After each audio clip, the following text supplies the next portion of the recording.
유리하였느니라. 아멘. 앉으시기 바랍니다.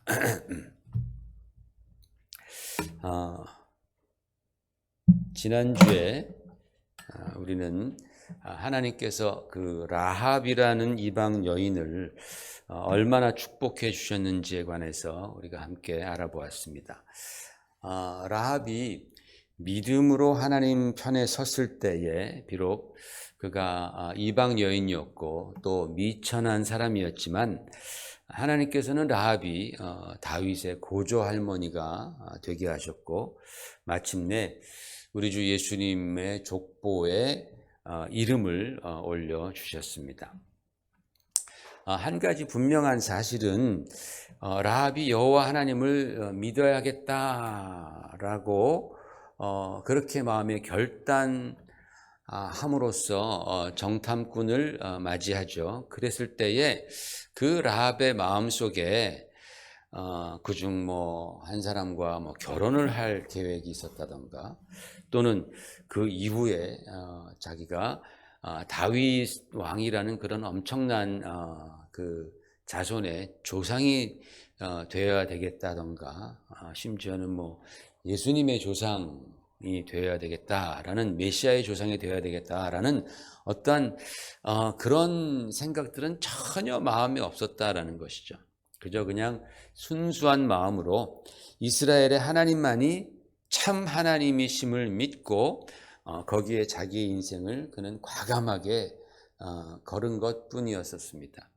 그런데 하나님께서는 그녀의 그런 진실된 마음, 정말 결단이 있는 마음을 믿음을 예쁘게 보아주셨던 것이죠. 그리고 우리가 상상할 수 없는 그런 영광으로 라합을 축복해 주셨습니다. 여러분, 우리가 지금까지 거의 반년을 할애하면서 이 히브리서 11장 믿음장에 나타난 이 믿음의 영웅들에 관해서 함께 알아보면서 여러 가지 많은 생각들도 함께 나누고 또 은혜도 받았습니다. 이제 이 히브리서 기자 역시 이 긴 이 리스트를 끝내면서 다음과 같은 몇 가지 결론을 내리고 있습니다. 그 결론의 첫 번째 부분은 뭐냐? 아직도 믿음으로 살아간 사람들이 그 외에도 너무나도 많다라는 거예요. 그러면서 기드온, 바락, 삼손, 입다, 사무엘, 다윗 그 선지자들에 대해서 그렇게 거론을 합니다. 그런데 그 리스트에도 빠져 있지만은 사실 성경 속에는 엄청나게 많은 믿음의 사람들이 기록되어 있습니다. 그렇죠? 그리고 그분들 말고 성경에 기록되어 있는 분 말고 성경에는 기록되어 있지 않지만 성경에 기록되었던 믿음의 사람들과 절대 비교해 볼 때 뒤지지 않을 만큼의 믿음을 갖고 이 세상을 살아간 그러한 성도들 역시 참으로 많습니다. 정말로 밤하늘의 별과 또 바다의 모래같이 그런 믿음의 사람들이 많다라는 겁니다. 그래서 히브리서 기자가 믿음에 관해서 기록할 때 예로 들었던 그분들을 우리가 시대적으로 한번 이렇게 나열해 보니까 히브리서가 저렇게 AD 한 64년경에 지어졌다라고 얘기를 하는데 아벨은 그로부터 4000년 전의 인물입니다. 에녹은 3500년 전, 노아는 3000년 전, 아브라함은 2000년 전, 모세는 1500년, 그리고 다윗은 1000년 전에 그러한 믿음의 인물들이다라는 겁니다. 여러분, 그렇다면 저 히브리서를 기록할 당시에 그때는 믿음의 사람들이 없어서 기록을 안 했겠습니까? 베드로와 바울과 같은 엄청난 믿음의 사람들이 있었지만은 히브리서 저자는 그것을 기록하지 않았습니다. 그러나 우리들은 알고 있습니다. 우리들은 뭘 아느냐? 지금부터 한 2000년 전에, 그죠? 한 2000년 전에 베드로와 바울과 같은 그러한 아주 엄청난 믿음의 영웅들이 있었다라는 사실을, 그리고 지금부터 약 1000년 전에는 여러분 평화의 기도로 잘 아시는 성 프란시스 같은 그러한 분, 또는 성경 번역으로 잘 알려진 위클리프 같은 그런 분이 있었습니다. 지금부터 한 500년 전에는 마틴 루터와 요한 칼빈 같은 그러한 종교개혁자들이 목숨을 걸고 종교개혁을 단행했습니다.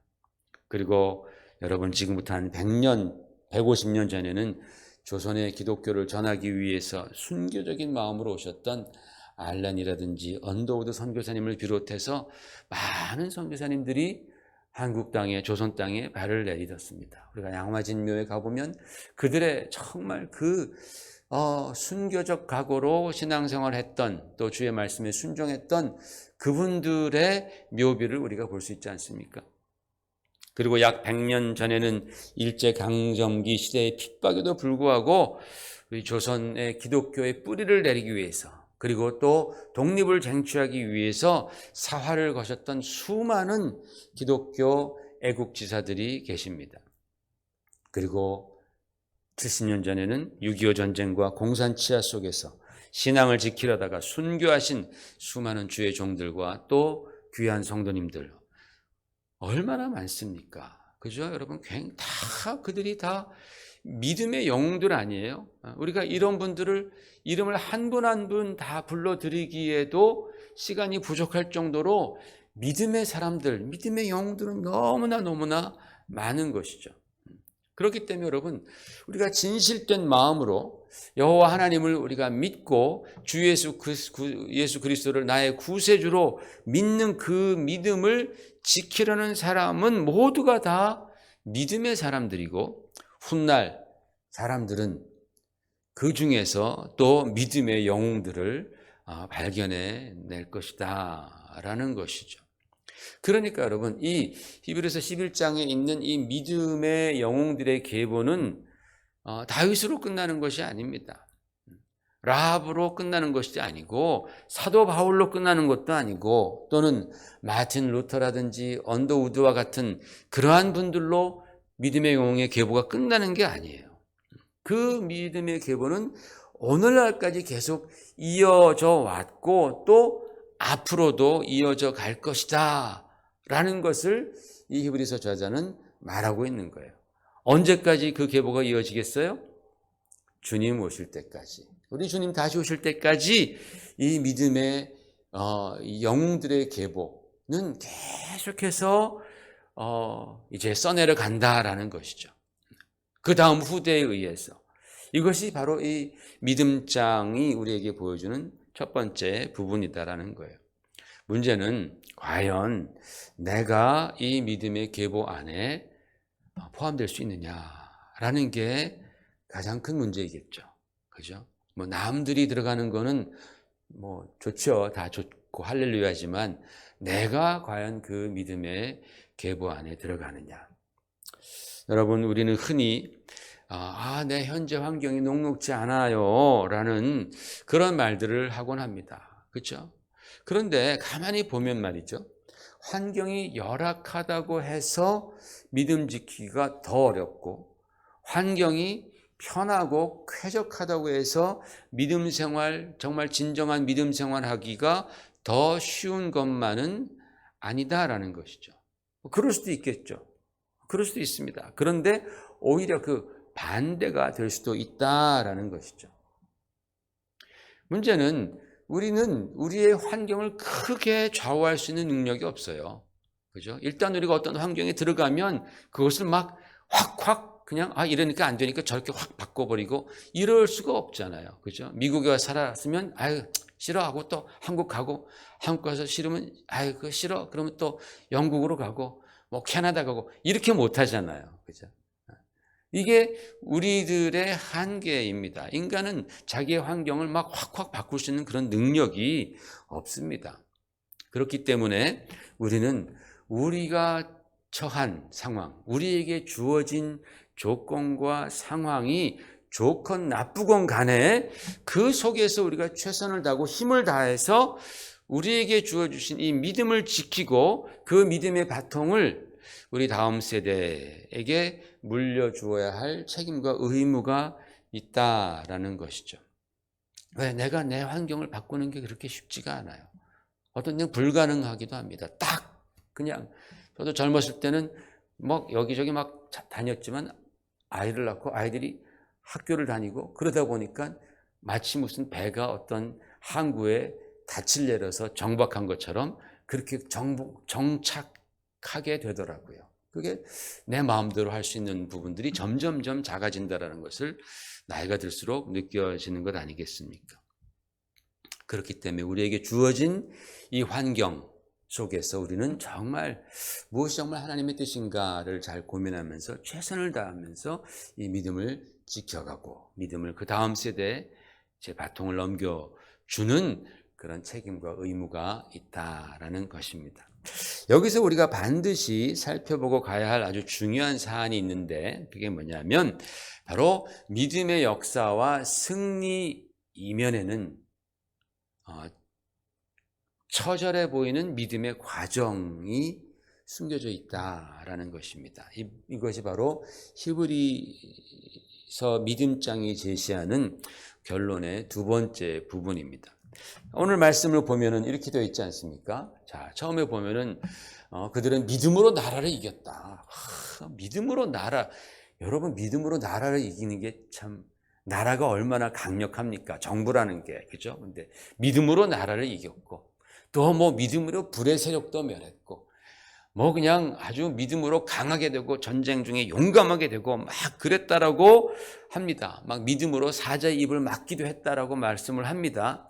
그런데 그 다음에 보면은 믿음 때문에 심한 고문도 받고 믿음 때문에 조롱과 채찍도 받고 믿음 때문에 또 결박과 옥에 갇히는 시련도 맞이했고 믿음 때문에 돌로 쳐 죽임당하고 칼로 톱으로 켜서 죽임당하는 시험도 당했고 믿음 때문에 뿔뿔이 흩어졌고 믿음 때문에 궁핍과 학대를 받기도 하였다라고 그렇게 아주 가감없이 우리 좀 시쳇말로 좀 톡 까놓고 그렇게 지금 말씀을 하고 있다라는 것이죠. 그러면서 성경은 바로 이런 사람을 세상에 감당하지 못하느니라 라고 말씀했습니다. 그게 무슨 뜻입니까? 그 모든 환난과 핍박을 거치면서도 저들은 끝까지 신앙을 지켰다라는 그런 뜻입니다. 여러분, 사실 우리가 이 말씀을 듣기에는 너무나 옛날 얘기 같고 21세기를 살아가는 우리들과는 현실적으로 너무나 동떨어진 그런 얘기들 같다라고 여러분이 말씀을 읽으면서 생각할 수도 있습니다. 그런데 전혀 그렇지가 않아요. 믿음의 계보, 믿음의 영웅들의 계보가 현재 진행형이라고 여러분이 믿으신다면 이런 핍박과 환난과 그러한 시련 역시 우리 성도들에게는 현재 진행형이다라는 말씀입니다. 왜냐하면 성경도 변하지 않았고 하나님의 말씀도 변하지 않았거니와 세상도 변하지 않았다라는 거예요. 하나님을 저버리려는 그 하나님을 적대시하는 그 세상도 전혀 변하지가 않았다라는 겁니다. 여러분, 작년 한 해 동안 기독교 박해로 말미암아 순교한 사람의 숫자가 몇 명이나 될까요?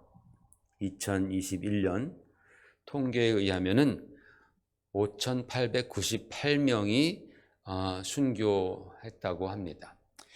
이 숫자는 작년보다 재작년보다 1,000명이 늘어난 숫자입니다. 근데 2017년인가는 7,000명, 8,000명 정도가 순교했다고 합니다. 지금 이 시대가요, 로마 기독교 박해 시대 때보다 훨씬 더 순교자가 많이 발생하는 시대입니다. 가장 기독교 핍박이 가장 극심한 시대가 바로 오늘 우리가 살아가고 있는 시대입니다. 숫자가 그것을 말해주고 있다는 거예요. 작년에 강제로 교회가 폐쇄된 건이 600교회 정도. 여러분 뭐 유튜브 같은 데서 보면 막 십자가 막 불태우고 막 그러는 거 보이지 않습니까? 교회나 기독교 단체가 운영하는 병원, 학교 등에 대한 공격의 횟수가 5,000건이나 넘습니다. 5,000건이나 넘어요. 여러분, 1년이 365일인데 하루에 10건씩만 하더라도 3,650건인데 거의 1.5배 이상, 그죠? 하루에 15건 이상씩 계속해서 기독교 단체나 그런 교회라든지 그런 공격들이 일어난다라는 거예요. 재판 없이 구금되고 투옥된 건수는 6,175건, 기독교인들이 납치당한 것은 3,800건이 넘고요. 추방당한 것은 21만 건, 22만 건에 육박하고 기독교 가정과 사유재산이 공격당한 것은 4,543건. 우리의 재산이 내가 예수 믿는다는 것로 말미암아 약탈을 당하고 사람들이 공격하는 것이 그렇게나 많다라는 거예요. 여러분, 그러므로 말미암아 작년에 약 3억 6천만 명의 기독교인들이 자기 신앙 때문에 박해를 받았다라는 것입니다. 3억 6천만이라는 기독교인들이 박해를 당했습니다. 아프리카에서는 5명 중에 1명꼴입니다. 기독교인 5명 중에 1명꼴, 아시아는 5명 중에 2명꼴로 박해를 받습니다. 라틴 아메리카는 15명 중에 1명꼴입니다. 그래서 전체적으로 하면 7명, 기독교인 7명 중에 1명꼴로 박해를 받습니다. 저 안에 들어가 있다라는 겁니다. 순교를 당하거나 아니면 교회가 핍박을 당하거나 납치, 추방 등등등, 투옥. 아까 우리가 히브리서에 읽었던 그것들이 그대로 지금 재현되고 있다는 거예요. 더 빈번한 횟수로. 통계에 잡히지 않은 그러한 사회, 그런 사람들, 그런 교회를 따지자면 이 통계는 더욱더, 이 숫자는 더욱더 증가합니다. 북한 같은 데는 통계로 잡기가 참 어렵습니다. 폐쇄 국가들은 그렇죠. 그래서 이것을 보면은, 이거 세계 지도인데, 자, 기독교 박해가 극심한 곳, 이슬람 국가, 특별히 이슬람 국가 더 빨갛게 돼 있죠.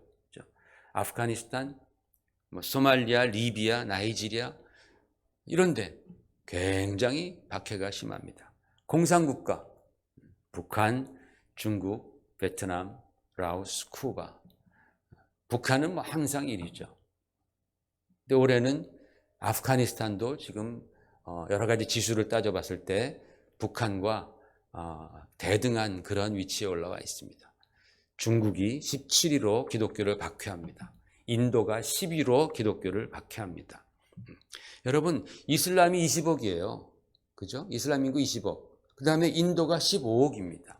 중국이 지금 14억 5천만, 거의 15억이 육박해요. 합치면은 50억 명입니다. 50억 명.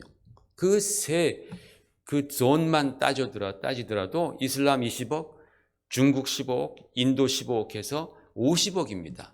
우리가 지금 80억 정도를 생각하고 있는데 그 중에 50억, 62.5%가 기독교를 박해하는, 하나님을 적대시하는, 교회와 성도들을 적대시하는 그러한 환경 가운데 살고 있고 그 안에서 박해받는 사람들이 그렇게 많다라는 겁니다. 세상 안 변했다라는 거예요.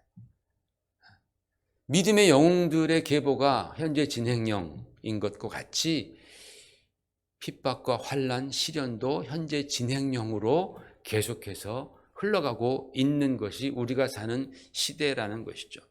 이런 분들과 비교해 볼 때 여러분, 우리는 얼마나 쉽고 편한 환경에서 살고 있습니까? 우리가 불평할 게 있어요? 원망할 게 있습니까? 아마 50억이 아마 우리를 손가락질 할 거예요. 우리가 만약에 불평하고 원망한다면. 그렇기 때문에 우리는 더욱더 그분들을 위해서 기도해야 할 의무가 있는 것입니다. 그런데 여러분, 성경을 가만히 보면은 믿음으로 승리하는 그룹과 믿음 때문에 환난을 당하는 그런 그룹이 이렇게 나뉘어져 있는 것이 아니다라는 것을 우리는 알 수 있죠. 믿음의 승리와 믿음의 시련은 동전의 양면과 같습니다. 노아는 믿음으로 짓기 시작한 방주 때문에 미친 영감 취급을 당했습니다. 아브라함은 믿음 때문에 떠돌이 신세가 됩니다. 또 모세는 그 믿음 때문에 그 좋은 지위를 빼앗기고 도망자의 신세가 되고 그 무거운 이스라엘 민족이라는 짐을 지고 그렇게 광야를 돌았습니다. 다윗 역시 하나님의 택함을 받고부터는 사울에게 쫓겨다니면서 매일매일 하루가 멀다 하고 생사의 갈림길에 섰어야 했습니다. 베드로는 어떻습니까? 예수님 만나서 수지를 맞았습니다. 그런데 예수님 때문에 수제자가 되는 것 때문에 그 믿음 때문에 십자가에 거꾸로 매달려 순교를 당하고 사도 바울도 마찬가지로 믿음 때문에 참수를 당했습니다. 이렇듯 믿음으로 승리한 분들의 삶 속에는 믿음 때문에 환난과 핍박을 받은 흔적이 역력하다라는 거예요. 여러분, 믿음으로 살기를 원한다면 믿음 때문에 핍박과 시련이 함께 따라온다라는 것을 히브리서 저자는 말하고 있습니다. 그래서 사도 바울이 뭐라고 말합니까? 나를 좀 괴롭히지 마라. 내 몸에는 예수 그리스도의 흔적이 있노라 라고 그렇게 말을 합니다. 예수 그리스도의 흔적이 뭡니까? 바로 십자가의 고난의 흔적 아니겠습니까? 십자가의 고난의 흔적. 믿음으로 승리하는 그 승리의 이면에는 반드시 믿음 때문에 받는 그런 시련과 아픔들이 존재한다라는 거예요. 그러니까 여러분, 믿음의 승리라는 것은 마치 경기장에서의 승리와 흡사합니다. 운동선수들이 승리할 때 참 그들이 막 감격하고 눈물을 흘리고 막 그러지 않습니까? 펄쩍펄쩍 뛰죠. 그 이유가 뭐겠습니까? 그 승리 이면에 그 승리가 있기까지 그가 견뎠던 온갖 힘들고 고통스러운 훈련의 시간들이 있었기 때문에 그들은 그렇게 기뻐할 수 있고 그들은 그렇게 감격할 수 있는 거예요. 올림픽 경기에서 100m 경기를 뛰는 선수들 보십시오. 10초도 안 되는 그 시간을 위해서 4년을 그 기나긴 4년의 고통과 그 땀과 눈물의 시간을 감수하지 않습니까? 단 한 명도 그런 시간 없이 승리를 일궈내는 사람은 없다라는 거죠. 아무리 작은 승리를 할지라도 그것을 위해서 참고 견뎌야 하는 인고의 시간이 있었다라는 것은 의심할 나위가 없는 것입니다. 오늘 히브리서 저자는 신앙도 마찬가지다라는 겁니다. 승리 이면에는 그 믿음의 그 영웅들의 승리 이면에는 그들이 견뎌냈던 그 인고의 과정이 존재한다라는 거예요. 그게 없으면 승리가 없다. 승리하고 싶냐? 그러면 너희도 이런 믿음으로 말미암은 인고의 그 과정들을 견디어내라 라고 우리에게 말씀하고 있는 거예요. 여러분, 우리가 그러한 그 과정, 인고의 과정이 힘들다고 해서 신앙을 포기하고 승리의 영광을 포기할 수 있겠어요? 힘들다고 해서 다 포기해버릴 수 있겠습니까? 그럴 수 없습니다. 왜냐하면 성경이 말씀하고 있는 그 믿음의 승리의 영광은 경기장에서 얻는 그런 영광보다 훨씬 더 그것과는 비교할 수 없을 정도로 크고 빛나기 때문에 그래요. 왜? 바로 하나님께서 모든 상급을 준비해 주시기 때문입니다. 그렇다면 여러분, 우리가 그 믿음의 승리의 영광을 얻기 위해서 우리는 어떠한 인고의 시간을 가져야 되느냐? 우리에게 주어진 인고의 시간은 무엇이냐? 라는 것을 우리가 생각해 보아야겠죠. 아마 이것은 각자에게마다 다 각각 다를 것입니다. 왜냐하면 한 사람도 나와 같은 처지가 아니고 또 나와 같은 성향도 아니고 또 지금까지 살아온 방식과 환경이 똑같은 사람은 한 사람도 없기 때문에 우리가 지고 가야 할 어떤 신앙으로 말미암은 고통, 시련, 역경, 신앙의 짐, 이게 다 다른 거예요. 같을 수가 없습니다. 똑같은 상황에서도 어떤 사람은 이렇게 생각하고 어떤 사람은 저렇게 생각하기 때문에 같을 수가 없어요. 그러나 저는 이것을 알기 쉽게 한마디로 말씀드릴 수 있어요. 우리 주님의 말씀을 인용해서 말입니다. 우리 주님께서 말씀하셨죠. 누구든지 나를 따르려거든 자기를 부인하고 자기 십자가를 지고 나를 따를지니라. 자기 십자가를 지고 남의 십자가 지라고 말씀하지 않았습니다. 자기 십자가 지라는 거예요. 우리들에게 다 각각 자기의 십자가가 있다라는 겁니다. 그게 바로 우리가 피할 수 없는 신앙의 과정이고 영적 승리가 요구하는 인고의 시간이다라는 거예요. 남의 십자가가 아니라 내 십자가, 자기 십자가를 지고 가야지 우리 주님 앞에서 마침내 면류관을 받을 수 있어요.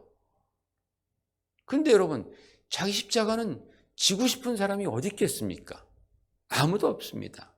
십자가 지고 싶은 사람 아무도 없습니다. 그런데 내가 싫어도 주님께서 나에게 맡겨주셨기 때문에 메고 가야 한다라는 거예요. 근데 여러분, 여러 경우에 있어서 자꾸만 우리는 남의 처지와 나의 처지를 비교하려고 하죠. 그렇죠? 남의 십자가와 내 십자가를 자꾸만 비교해 보려고 합니다. 베드로도 그랬습니다. 베드로가 요한을 가리켜서 주님, 쟤는 어떻게 됩니까? 라고 물어보니까 주님께서 뭐라고 말씀하셨습니까? 야, 내가 쟤를 어떻게 하든 간에 네가 무슨 상관이냐? 너는 너에게 주어진 길을 가면 되는 거야. 상대방 다른 사람의 십자가에 대해서 네가 뭐 그렇게 관심이 많냐? 너는 내 십자가 지고 가면 그러면 되는 거야. 즉 다른 사람의 십자가에 관해서 상관하면서 이게 뭐 이렇다 저렇다 판단하거나 불평하지 말고 너는 내 십자가를 지고 나를 따르라. 이게 바로 내가 남 상관하지 않고 내게 주어진 길을 가는 그 신앙의 영웅들이 우리에게 남겨준 교훈이다라는 거예요. 신앙의 영웅들은 자기 십자가 지고 가는 겁니다. 묵묵히 자기 십자가 지고 가는 거예요. 그렇게 갈 때에 하나님께서 그들을 알아주시고 역사해 주셨다라는 뜻입니다. 그렇기 때문에 여러분, 신앙의 길은 때로는 외롭습니다. 왜냐하면 나만의 십자가가 있고 나만의 싸움이 있기 때문에 그렇습니다. 그래서 좁은 길, 좁은 문이라고 말을 하는 거겠죠. 그러나 우리가 그러한 그 신앙의 인고의 과정을 딛고 일어설 수 있는 그 이유, 그 능력이 어디서부터 나오느냐? 바로 나를 위해서 내 대신 십자가를 져주시고 나를 사랑한다 말씀하시고 나에게 매일매일 힘주시는 예수 그리스도의 은혜가 있기 때문에 우리는 믿음 때문에 우리가 경험할 수 있는 그 인고의 시간을 우리가 극복해낼 수 있다라는 거예요. 우리는 바로 그 은혜 안에서 하나님께서 우리에게 주시는 바로 그 은혜 안에서 승리할 수 있는 것입니다. 여러분, 우리는 생각해야 됩니다. 지금도 오늘 이 순간에도 순교자가 발생하고 있습니다. 이 순간에도 교회는 막 강제로 폐쇄되고 있습니다. 세계 어딘가에서 이 순간에도 내 재산과 내 자식들이 믿음 때문에 팔려가기도 하고 공격당하기도 합니다. 납치되기도 합니다. 여러분, 3억 6천만이라는 믿음의 형제자매들이 지금 이 순간에 우리가 편안하게 신앙생활하는 바로 이 순간에도 그들은 믿음을 지키기 위해서 목숨을 걸지 않으면 안 되는 그러한 상황 가운데 처해 있다는 사실을 우리는 기억하십시다. 그리고 우리는 불평하지 맙시다. 정말 하나님께서 주신 이 믿음의 인고의 시간이 내가 져야 할 십자가라면 우리가 지고 가는 거예요. 지고 가는 거예요.